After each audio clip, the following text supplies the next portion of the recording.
All right, here we go. The colonies are growing. This is your input 4. Input 4, so it'll be output 4. Let's take a look at the economics of the New England colonies. Start out, primarily subsistence farming. Very important term here. It means making enough food just for you and your family. Shipbuilding. Many small businesses like mills for lumber, garments, soap. So all these are how the New England colonies would make their money. So what we see here is an example of a colonial era ship. These are the giant clipper ships. These were very good for sailing across the seas, going up and down the east coast of what is now the United States. So colonial trade in the Middle Passage. So we have a triangular trade system. Ships from New England would sail down the Atlantic coast trading with the Caribbean islands. An example, sugar from the Caribbean would go to New England, made into rum transported to Africa for slaves, and then those slaves would come back to the United States or the colonies. The Middle Passage. This is the term used to describe the voyage that enslaved Africans had to endure as they were shipped from Africa to the Americas. This is a very difficult time. The ships were not very clean. The ships had way too many people on them. And here is a picture that shows what one of the ships are. These are people just laying on top of each other. Take a good look at this picture.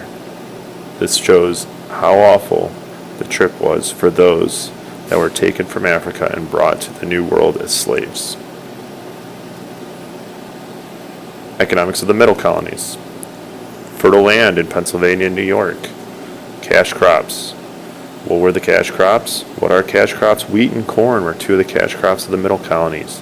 They made money. That's why they're called cash crops.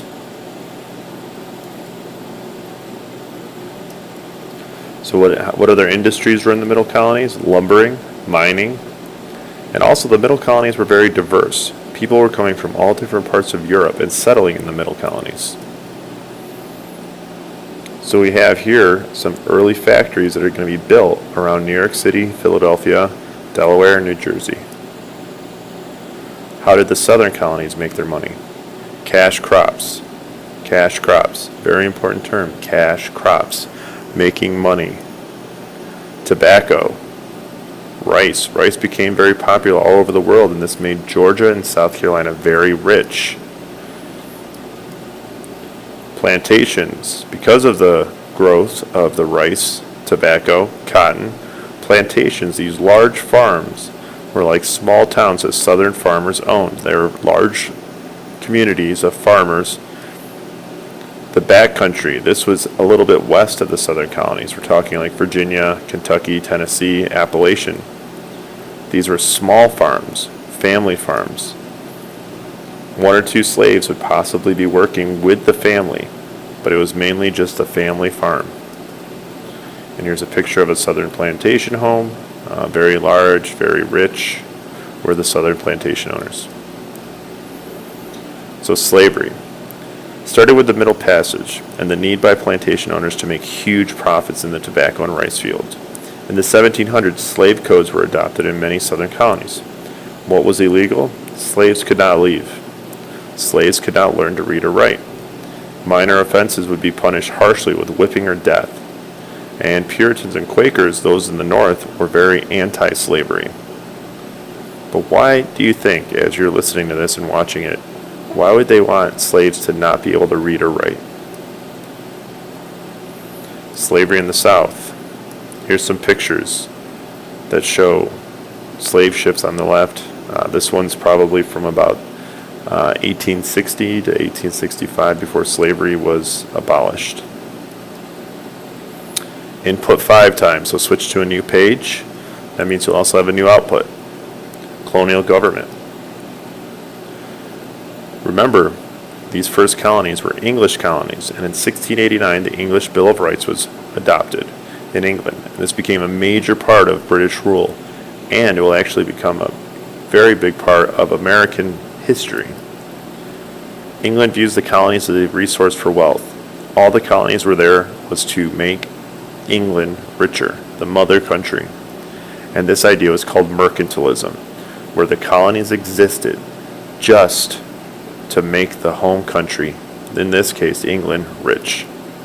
Exports and imports, exports, exit, exports, exit, exports, exit, imports in, imports in, imports in. Exports leave a country, imports enter a country. So what colonists began to do was smuggle goods to get around the Navigation Acts. These were laws that limited the trading rights of colonists. Colonial government. So the charter colonies established by colonists that were given a charter from the government. And then we have proprietary colonies. These were ruled by proprietors or individuals that were given land by the king. Lastly, we have royal colonies. These colonies were ruled directly by the King of England. Every single one of the 13 colonies fits into one of these categories, maybe even two of them depending on how they were ran. And last but not least here, we have voting rights. You had to be white, you had to be a man, and you had to own property. It's the only way you could vote during the colonial government time. So we have a picture of the colony of Maryland. This is a proprietary colony. This is from the Maryland Historical Society. And we also have a recreation of the charter from King Charles that made Rhode Island a colony in New England. So the culture of the colonies. The family was the foundation.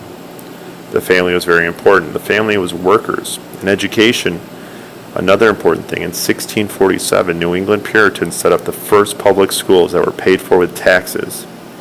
And in 1750, 85% of men could read. And the first college in the United States, Harvard, was set up in 1636. And it was created to train ministers. Another event going on in the world was the Enlightenment. This is where philosophers in Europe began having ideas that talked about the role of the government, the role of religion in your life, the role of science and faith and monarchs, and what really was the role of a monarch. And then last down here we have in 1735, the freedom of the press, the Zenger trial, where the government said that Zenger had the right to print his article because it was true.